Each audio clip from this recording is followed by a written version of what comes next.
Ռուսաստանը հերթական իր սխալ հաշվարկում, սխալ քաղաքականությունն է իրականացնում, այդ թվում Մինսկի խմբի հարցում։ Երբ որ ձևավորվեց Մինսկի խումբը 1993 թվականին Բուդապեշտի համաժողովի ԵԱՀԿ Բուդապեշտի համաժողովի ժամանակ, այն ժամանակ ԽՍՀՄ նոր էր փլզվել, Ռուսաստան դիտվում էր որպես հարգելի գործընկեր արևմուտքի կողմից եւ հաշվի էին առնվում Ռուսաստանի շահերը եւ օբյեկտիվորեն նաեւ Ռուսաստանը բավականին զգալի ազդեցիկ ներկայություններ հարավային Կովկասում։ Եվ դրա համար Արցախյան խնդրի լուծման համար ստեղծվել էր մի այնպիսի ձևաչափ, որտեղ Ռուսաստանը ծանրակշիռ ներկայություն կունենար, որը թույլ կտար հաշվի առնել Ռուսաստանի շահերը այդ խնդրի լուծման ընթացքում։ Հիմա իրավիճակը լիովին փոխվել է։ Ռուսաստանը դուրս է մղվում տարածաշրջանից։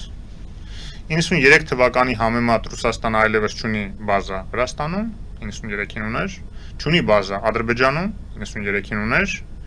չունի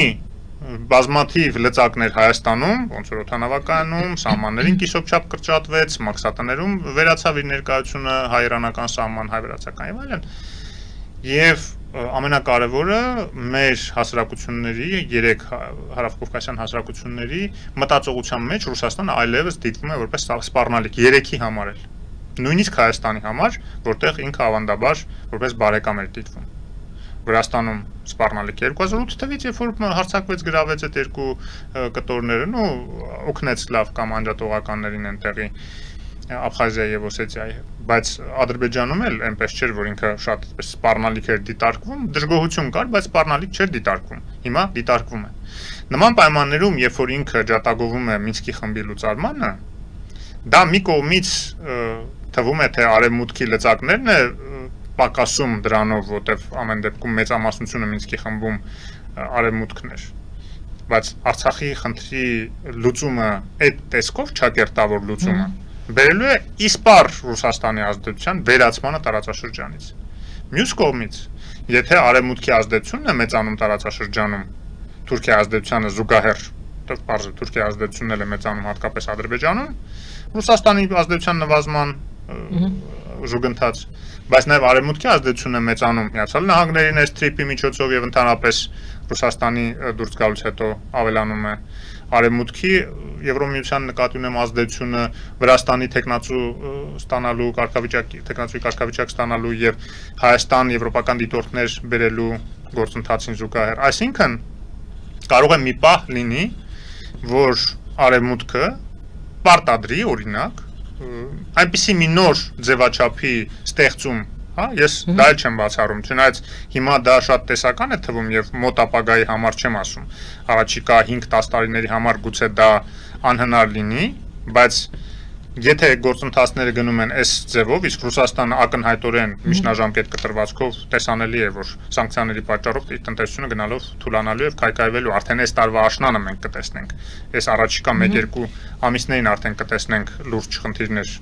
Ռուսաստանի տնտեսության մեջ, որ իրենց փորձագետներն են ասում արդեն։ Եթե 2 տարի առաջ միայն արևմուտքից էին ասում, մենք էինք ասում, հա, դրա մասին, հիմա արդեն իրենք էլ են ընդունում եւ իրենց փորձագետները, իրենց կենտրոնական բանկն է վերջով հայտնի Նաբիուլինայի նաեւ շուրթերով շատ դեպքերում այդ մտահոգությունները հայտնում եւ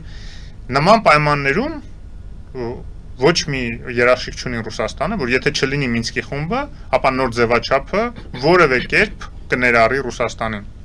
Գուցե դա նաեւ լավ է Հայաստանի համար, որտեղ Կոսովոյի լուծման ժամանակ էլ չկար Ռուսաստան, դրա համար էլ այդպիսի դրական լուծում ստացավ Կոսովոյի հարցը։ Արցախի հարցի դեպքում դա շատ ավելի բարդ է լինելու, որտեղ ամեն դեպքում տարբերությունները հասկանալի են ինչքան մեծ է։ Կոսովոն Եվրոպայի կենտրոնում է գրեթե, Կոսովոյում 1.5 միլիոն բնակչություն կար, ի տարբերություն Արցախի 150,000 10 անգամ պակաս, հա։ Կոսովոն մահմեդական բնակչություններ, ինչը ապահովում էր ՄԱԿ-ում բոլոր մահմեդական երկրների աջակցությունը, իսկ եվրոպական երկրներն էլ աջակցում են զուտ մարդու իրավունքների տեսակետից։ Արցախի դեպքում լրիվ հակառակն է։ Մարդու իրավունքների տեսակետից եթե աջակցում էր Եվրոպան միջև վերջերս եւ արևմուտքը գլոբալ առումով, ապա բոլոր մահմեդական երկրները միշտ քվեարկում էին դեմ ՄԱԿ-ում Արցախի շահերին եւ Հայաստանի շահերի դեմ, զուտ նրա համար, որտեղ Ադրբեջանը մահմեդական երկիր է։ Այսինքն տարբեր հարցեր կան, որոնք որ եթե փոփոխությունը նման տեղի ունենում, Ռուսաստանի համար շահեկան չէ, ուղղակի Ռուսաստանը դուրս է մղվելու վերջնականապես Մինսկի խմբի հետ միասին տարածաշրջանից։ Այսինքն սխալ հաշվարկեր դուք համարում եք Միանշանակ Ռուսաստանի համար սխալ հաշվարկեր։ Մեզ ձեր կտար, որ այս Մինսկի խումբը մնար, այս ճարտարապետությունը մնար, Ռուսաստանը թուլացած գնալով պարզ է վաղ թե ուշ պետք է այդ կամուրջները արևմուտքի հետ ձևավորեր եւ թեկուզ թուլացած, թեկուզ փոքր ներկայությամբ, բայց թեկուզ այդ գնով, որ Ռուսաստանը մնալու է, բայց Մինսկի խումբը պահպանվեր եւ այդ ամբողջ ճարտարապետությունը մշակված պահպանվեր եւ Արցախը որպես կոնֆլիկտի կողմ շարունակեր ճանաչվել անկախ նրանից, որ հայ ժողովուրդ հայ բնակչությունը այնտեղից բռնի տեղահանության է ենթարկվել։ Հիմա ամեն դեպքում ունենք ինչ որ ունենք եւ միակ բանը, որ պետք է ֆիքսվի, որ այս համաձայնությունները տեղի են ունեցել ուժի սպառնալիքի ներքո, իսկ դա ակնհայտ է եւ կան դրա փաստերը եւ Ադրբեջանի ռետորաբանությունը Ալիևի մակարդակով, առաջի դեմքի մակարդակով առնվազն ռետորաբանություն, երբ որ ինքը ասում էր, եթե խաղաղ ճանապարհով չտան, այլ կերպ կվերցնենք եւ այլն, դա ակնհայտ է, չէ՞, որ այդ սպառնալիքը կար, այնպես չի, որ իրենք չէին արդեն հարձակվել մի 2-3 անգամ Հայաստանի վրա եւ ինչ որ տարածքներ գրավել։ Այդ ֆոնը արդեն միջազգային դատարանների համար կարող է հիմք հանդիսանալ իրավական ճանապարհով այդ հարցը լուծել, եթե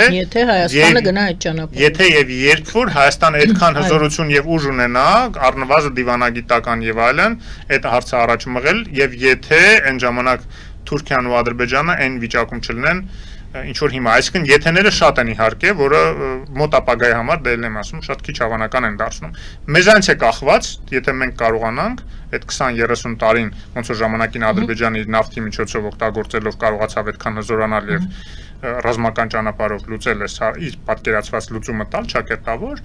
հիմա մենք էլ ուրեմն մեր ունեցած ռեսուրսների, որ անդադար պարտանում ենք մտավոր ռեսուրսներ եւ այլն, հասնենք նրան, որ ոչ թե մենք էլ այնքան զինվենք, այնքան ռազմական ներուժ ունենանք, որ կարողանանք թուրք-ադրբեջանական ալյանսին հաղթել, որը նույնիսկ 50-100 տարվա կտրվածքով քիչ հավանական է, որտեղ Թուրքիան տեղում չի կանգնում, չեն նստելու սպասեն, մինչև մենք այնքան հզորանանք, որ ռազմական ճանապարհով այդ երկու երկրների հարցերը կարողանանք լուծել, ոչ։ Իրավիճակը համաշխարհային այնպիսին է, որ եւ տեխնոլոգիական զարգացումները այնպիսին են, որ նոր մեթոդաբանություններ կարող է լինեն կոնֆլիկտների լուծման, դիվանագիտական նոր գործիքակազմ կարող է առաջանալ, վերջ-վերջո ինքնության փոփոխությունների հարցեր են առաջանում այսօր ամբողջ աշխարհում, նույն Թուրքիայում ինքնության ճգնաժամի հարց կա, որտեվ այդ թուրքերը այդքան էլ թուրքեր չեն եւ դա պետք է ինչ որ ձևով առաջ մղել, ինչը կարծում եմ բխում է նաեւ Թուրքիայի բնակչության շահերից, որտեվ ամեն ժողովուրդ, ամեն մարդ, ամեն էթնոս պետք է իր ինքնության իրական ինքնության հարիր կենսաձևով, գաղափարախոսությամբ, մշակույթի մեջ ապրի, այլ ոչ թե ինչ որ կեղծ մատրիցան իրեն փաթաթած լինեն լեզվի եւ մշակույթի միջոցով, բայց տակը լրիվ ուրիշ հիմք լինի, հա։ Հիմա դա ուրիշ խոսակցություն է իհարկե, խոսանք եւ իդեպ հայ-թուրքական հարաբերությունների նորմալացումը եւ սահմանների բացումը եւ իրար հետ հարաբերությունները, այդ թվում գիտական, ակադեմիական, լրատվական մակարդակներում, այդ հնարավորությունները մեզ տալու են ներթափանցել, առնվազն եթե նույնիսկ թուրքերի ինքնության մասին չենք խոսում, որ իրենց համար նաև սպառնալիք չդիտարկվի, չնայած ես էլ եմ ասում, ես կարծում եմ դա իրենց շահերից է բխում, եթե իրենք համարեն, որ այո, իրենք տեղի բնակչության ժառանգորդներն են, տեղի հույն, հայ, խետական, հա, նաև դա իրենց թույլ կտա ավելի հազարամյակների ժառանգություն համարել իրանց, ինչը որ կա, բայց դրա հետևանքով նաև փոխել ինքնությունը եւ վերաբերմունքը իրական իրենց հարևանների հանդեպ։ Բարի ցանկություններ են շատ ձեր։ Դա պլաններ են, դա ցանկություններ չեն։ Եթե մենք երկարաժամկետ ռազմավարական ծրագրեր չենք մշակելու այդ ուղղությամբ, դա նշանակում է համակերպվելու ենք նրա հետ, որ ապրելու ենք 100-200 միլիոնանոց թուրքական, այսպես ալեկոծվող ծովի կենտրոնում, որը մեր համար դա իրական հեռանկարային մի սպառնալիք է։ Իսկ եթե մենք ապրելու ենք այնպիսի հարևանների, ուրեմն մարդկանց ժողովուրդների հարևանությամբ, որոնք որ մեզ հոգեհարազատ են ընդունում, որտեղ իրոք ծագումնաբանորեն, գենետիկորեն մենք ըստ էության նույնական ենք, այսօր արևելյան Թուրքիայի մեծամասնությունը նույն հայկական իդենտիկ գենետիկան ունի։ Նույնը Ադրբեջանի մի զգալի մասը։ Բայց նրանք իրենց թուրք են համարում եւ թուրք են զգում։ Բայց դրա մասին եմ խոսում, որ ինքնության փոփոխությունը հենց մշակույթի, քարոզչության, տեղեկատվության, գիտության գործիքակազմ է ենթադրում, որը որ միակ հույսն է, որ մենք կարող ենք ինչ-որ բան փոխել, եմ ասում, ռազմական ճանապարհով 3, 4, 5 10 միլիոնանոց Հայաստանը, այսօրվա 100 միլիոնանոց թուրք-ադրբեջանական ալյանսին կամ վաղվա, երբ որ մենք ասում ենք 10 միլիոնանոց Հայաստան, իրենք կարող են ասեն 200 միլիոնանոց արդեն այն ժամանակ, հա, չնայած հիմա դեմոգրաֆիական խնդիրները այնպեսին են, որ մի քիչ հակառակն է, հա, ոչ մենք կարող ենք 10 միլիոնի հույս ունենալ առաջիկայի համար, մեր միակ հույսը ներգաղթն է լինելու, որի շնորհիվ մենք կարող ենք ասենք 4-5 միլիոն հասցնել, ոչ էլ Թուրքիան է կարողանալու այս 90 միլիոնանոց իրենց այս բանից ավելանալ, որտեվ գնալով իրենց մոտ պակասում է արդեն, հա, ծնելիությունը եւ այլն քրդերը։ Դրա համար նրանք թուրքական աշխարհ գաղափարախոսությունն են առաջ տանում։ Չի որ թուրքական աշխարհում նույն վիճակը չի, հա, Ադրբեջանում էլ նույն վիճակն է,